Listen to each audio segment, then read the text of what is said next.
کیا یہ کھیل تماشا نہیں ہے؟ کیا قوالی کے نام پر یہ کھیل تماشا مسلمانوں میں داخل نہیں کیا گیا؟ اور قرآن کہہ رہا ہے ان لوگوں سے کنارہ کشی اختیار کر لیجئے جنہوں نے اپنے دین کو کھیل تماشا بنا لیا۔ کھیل کے نام پر کھیلو، اسلام کے نام پر تو کھیل کو اسلام میں داخل نہ کرو۔ یہ کھیل تماشا ہے، یہ جادوگری ہے، یہ تماشا ہے جو اسلام کے نام پر تم نے جاری کیا۔ اور دنیاوی زندگی نے ان کو دھوکے میں ڈال رکھا ہے، کیونکہ آنے والے آتے ہیں، کوئی نذرانہ دے رہا ہے، کوئی سوٹ دے رہا ہے، کوئی بکرے کی نیاز دے رہا ہے، کوئی مٹھی بھر رہا ہے، کوئی ڈائریکٹ اکاؤنٹ میں ڈال رہا ہے۔ یہ دنیا کی لالچ، یہ دنیا کی پیروں فقیروں کی کمائی آمدنی نے ان کو اندھا کر رکھا ہے۔ انہی کے لیے دردناک عذاب ہے۔ اور اس دھمال کو آخرت کے لیے ذریعہ نجات سمجھتے ہیں۔ پیر نوری بوری لاہور کی بہت بڑی سرکار ہے، اس میز سے لمبے تو ان کے بال ہی ہوں گے، ایک چوٹیا ادھر چھوٹتی ہے، ایک چوٹیا ادھر ہے، بیچارہ بالکل اینڈ ہوا 80 سال کا ہوگا، اس سے دھمال نہیں ڈالی جا سکتی، تو دو آدمی ادھر سے اس کے نیچے ہاتھ دیتے ہیں، دو ادھر سے اس کے نیچے ہاتھ دیتے ہیں، اس کو بڈھے کو زبردستی نچاتے ہیں، اور وہ بیٹھتے کہتا دھمال ڈالو، مولویوں مسجدوں سے نکلو دھمال ڈالو، سنی ہو تو دھمال ڈالو، شیعہ ہو تو دھمال ڈالو، وہابی ہو تو دھمال ڈالو، اور جو دھمال نہیں ڈالے گا اس کی نجات نہیں ہوگی۔ کہتا میں قسم کھا کر کہتا ہوں جو دھمال نہیں ڈالے گا اللہ کی قسم قیامت کے دن نہیں بخشا جائے گا۔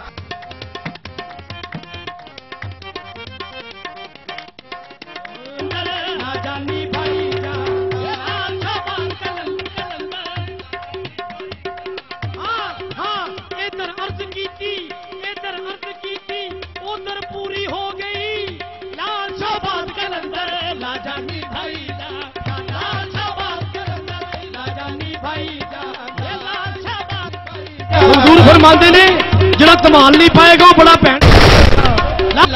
سرکار فرماندے نے پاویں کوئی شیعہ ہے، پاویں کوئی سنی ہے، پاویں کوئی وہابی ہے، جڑا کوئی کمال نہیں پا رہا وہ علی پاک دا منکر ہے۔ جڑا علی پاک دا منکر ہے سرکار کہندے نے، میں سرکار نوری پوری والے دی قسم کھا کے کہنا کہ او دی حشر نو بخشش نہیں ہونی۔ لال سرکار کہندے نے پاویں کوئی وہابی ہے وہ سرکار دی تمال نہیں پائے گا، وہ علی پاک دا منکر ہے، تے جڑا علی پاک دا منکر ہے وہ دی میں بہن اللہ کا واسطہ دے کر پوچھتا ہوں، اے اہل ایمان اس ظالم کے اس کفریہ جملے پہ غور کرو، جو دھمال نہیں ڈالے گا قیامت کے دن نہیں بخشا جائے گا۔ اللہ کے گھر میں کھڑے ہو کر پوچھتا ہوں کیا ابو بکر نے دھمال ڈالی؟ کیا عمر عثمان و علی طلحہ و زبیر حسن و حسین انہوں نے دھمال ڈالی؟ عورتیں بھی دھمال ڈال رہی ہیں، مرد بھی دھمال ڈال رہے ہیں، اور یہ بڈھا کرسی پہ بیٹھ کے ناچ رہا ہے، اور جو دھمال نہیں ڈالتا ان کو ماں کی گالیاں دیتا ہے، بہن کی گالیاں دیتا ہے، گنتی گالیاں دیتا ہے۔ جو دھمال نہیں ڈالے گا اس کی ماں کو یوں، اس کی بہن کو یوں۔ یہ کون سا دین ہے؟ یہ تو نے دین اسلام کے چہرے کو مسخ کر دیا۔ دین اسلام وہ اللہ کے رسول صلی اللہ علیہ وسلم کا دیا ہوا وہ پیارا دین، آج اس کی صورت کو تم نے بدل دیا۔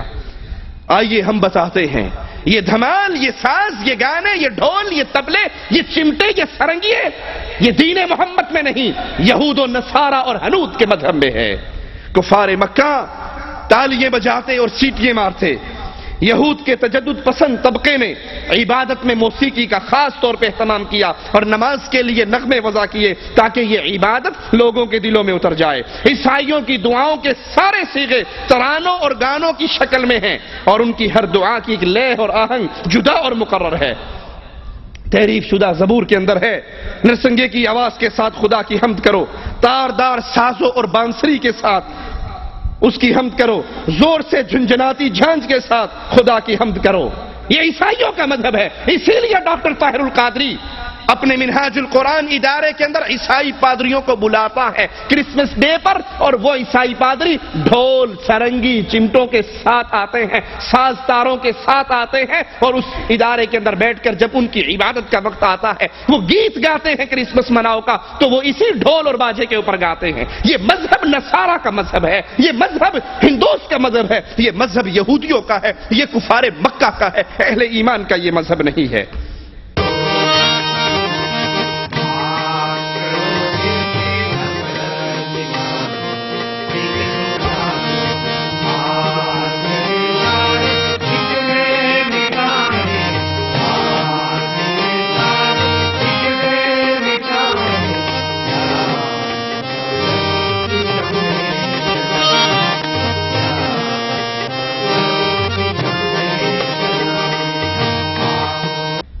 اہل کتاب کی طرح حنوت کی عبادت میں بھی گانے اور موسیقی کی بڑی اہمیت ہے۔ قوالی کے قائلین حقیقت میں انہی مشرکین سے متاثر ہو کر ان کی اندھی تقلید کر رہے ہیں۔ موسیقی اور گانے ہندو مذہب کے خمیر میں شامل ہیں، اس نظام میں بنیادی اہمیت رکھتے ہیں۔ ہندو مذہب کے پنڈتوں پروہتوں نے پوجا کرنے والوں میں سوز و گداز پیدا کرنے کے لیے ہمیشہ اس کا سہارا لیا ہے۔ دور رسالت، دور صحابہ، تابعین کا دور، یہ گانا، راگ اور موسیقی کو غیر اسلامی سمجھتا تھا، یہ غیر اسلامی عمل تھا۔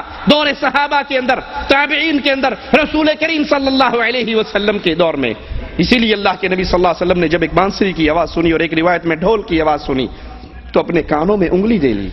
عبداللہ ابن عمر نے یہ سنا تو انہوں نے بھی اپنے کانوں میں انگلی دی اور کہا میں نے رسول اللہ صلی اللہ علیہ وسلم کو ایسے ہی کرتے دیکھا۔ شیطان کی آواز کی تفسیر میں ہے کہ یہ شیطان کی آواز گانا ہے۔ رسول کریم صلی اللہ علیہ وسلم فرماتے ہیں مجھے دو احمق اور فاجر آوازوں سے منع کر دیا گیا ہے۔ پہلی آواز مزامیر کی، آلات موسیقی کی آواز سے مجھے منع کیا گیا، اور منہ پیٹنے، گریبان پھاڑنے، جہلیت کی صدا لگانے کی آواز سے منع کیا۔ بحقی میں ہے رسول کریم صلی اللہ علیہ وسلم نے فرمایا دو آوازیں دنیا اور آخرت میں ملعون آوازیں ہیں، پہلی آواز مزمار کی آواز، آلات موسیقی کی آواز، اور دوسری مصیبت کے وقت چیخنے اور چلانے کی آواز۔ مسند احمد میں ہے اللہ کے نبی صلی اللہ علیہ وسلم فرماتے ہیں اللہ نے مجھے سارے عالم کے لیے رحمت بنا کر بھیجا اور مجھے حکم فرمایا کہ مزامیر، آلات موسیقی کو میں آگ لگا دوں۔ صحیح بخاری میں ہے رسول کریم صلی اللہ علیہ وسلم نے فرمایا میری امت میں سے بعض لوگ شراب پئیں گے، اس کا نام کچھ اور رکھ دیں گے، ان کے سروں پہ باجے بجائے جائیں گے اور گانا گالیاں والی گانے گائیں گی، اللہ تعالیٰ ان کو زمین میں دھسا دے گا۔ وہ پرانی بات ہوئی قوالی گایا کرتے تھے، آج باقاعدہ فلم میں کام کرنے والی بدکار عورتیں لال شہباز قلندر کی قوالیاں گاتی ہیں۔ نصرت فتح علی خان کی قوالیوں کو لڑکیوں نے گانا شروع، ان کی سیڑھیاں دھڑا دھڑ بک رہی ہیں۔ یہی اللہ کے نبی صلی اللہ علیہ وسلم نے فرمایا تھا ان کے سروں پر باجے بجیں گے، گانے گانیے والی گانے گائیں گی، ان کا انجام کیا ہوگا؟ اللہ ان کو زمین میں دھسا دے گا یا ان کو بندر اور سور بنا دے گا۔ قوالی میں ساز، گانے اور باجے کے بارے میں شرعی دلائل آپ نے سن لیے، مگر ماجرا ابتدا میں کیا تھا؟ قوالی کے ذریعے، خوش الحانی کے ذریعے اسلام کی دعوت کو لوگوں کے سامنے پیش کرنے کے لیے یہ راستہ کھلا تھا۔ تو اس کی حرمت اس لیے کہ اس میں گانا، ساز، ڈھول، یہ ساری چیزیں داخل ہو گئی۔ اگر یہ معاملہ یہیں تک رک جاتا تو شاید معاملہ چھوٹا رہتا۔ اب اس قوالی کے ذریعے اگلا قدم کیا ہوا؟ ساز، گانے، باجے تو ایک چھوٹی سی بات رہ گئی، اب اس قوالی کے ذریعے باقاعدہ کفر کی دعوت دی جاتی ہے، اسلام کی بنیادوں کو گرایا جاتا ہے، اللہ کی صفات چھین کر مردوں میں بانٹا جاتی ہے۔ آئیے قوال کی قوالی ہم آپ کو سناتے ہیں۔ وہ کہتا ہے